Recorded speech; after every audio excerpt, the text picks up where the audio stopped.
Hello, everyone. This is Jim Watts with the Tulsa World, here with my colleague Jimmy Trammell, also of the Tulsa World.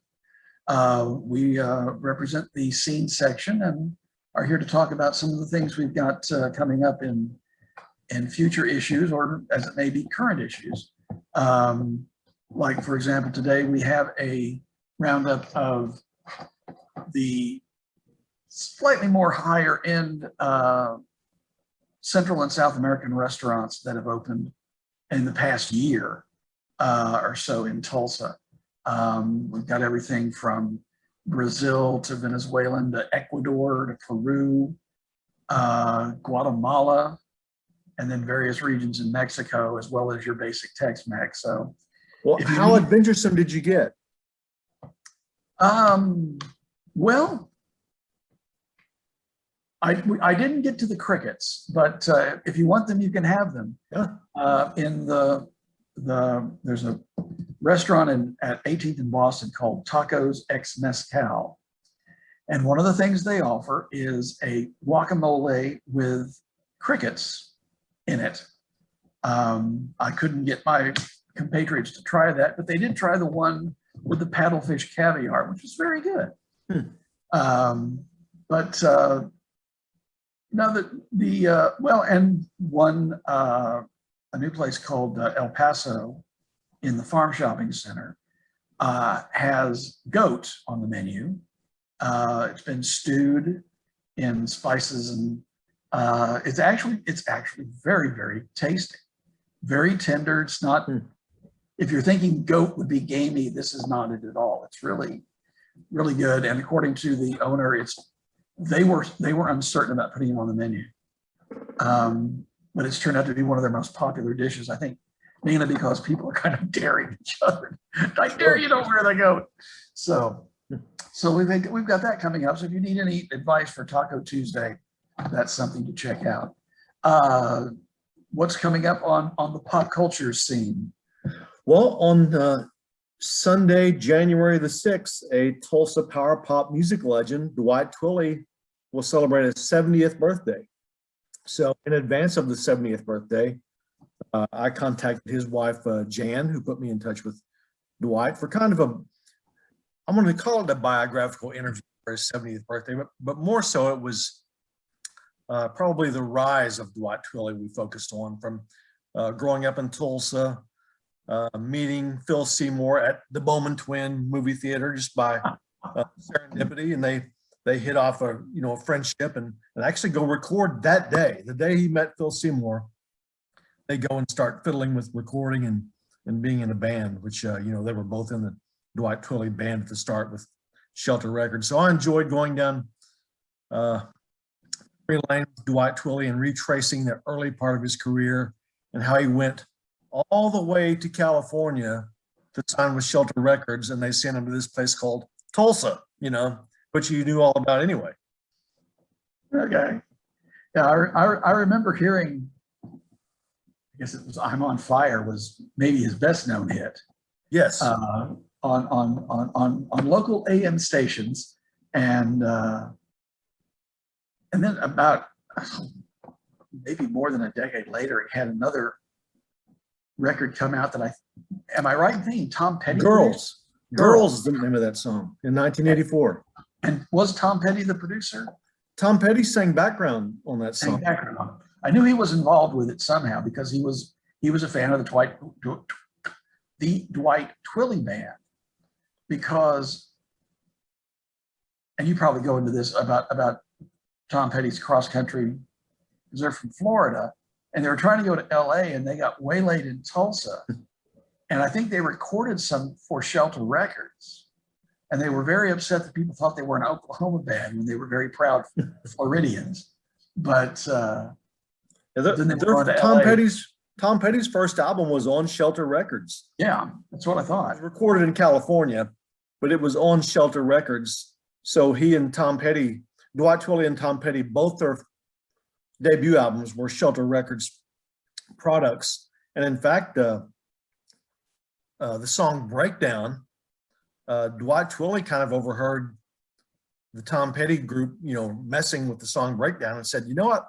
I think your hook is that part that says, da na na na na na na na, and they Yeah. wrote the song on Twilley's suggestion and put that at the start and completely changed. But Phil Seymour sang on that song, An American Girl, and they both kind of helped each other out in those early days, Tom Petty and Dwight Twilley. Okay, great. Well, the other big musical thing this weekend is the All Rise concert at the BOK, which is the first concert event at the BOK since the pandemic began last year. This is also they're calling it the culmination of the week of remembrance about the Tulsa Race Massacre. But of course, there's going to be events associated with the commemoration throughout the month of June and beyond. But this is kind of the big of the week, and it will be the Wynton Marsalis, who composed the work with the Jazz at Lincoln Center Orchestra, the Tulsa Symphony Orchestra, and a festival chorus. It's a 4-movement symphony based on the blues. And we're going to have a story this weekend. I'm not sure what day it's going to run, maybe Friday, with the conductor, David Robertson, who's worked with Wynton Marsalis on a number of projects, recorded the symphony called Swing, I believe it was. And he's worked all over the world, and it's an interesting conversation. So that'll be coming up this weekend. If you're into film, especially independent film, the weekend beginning June 12th is the Dead Center Film Festival out of Oklahoma City, but they're going to have a number of online things, so you don't need to travel to Oklahoma City to see it. And there are a number of Tulsa filmmakers that will have, I think they said they have like 180 entries this year, which is phenomenal. And there's a number of Tulsa filmmakers that will be featuring, and we'll have a list of their films and what they're going to be, when they're going to be shown. So that should be running Sunday. So what else do you got for us? Speaking of music and reopening, as you did, I mean, it's hard for me to recall the last music show I saw at BOK Center. You know, maybe it was Carrie Underwood. And, you know, I don't know. It's been so long. It's been a year and a half since live music at the BOK.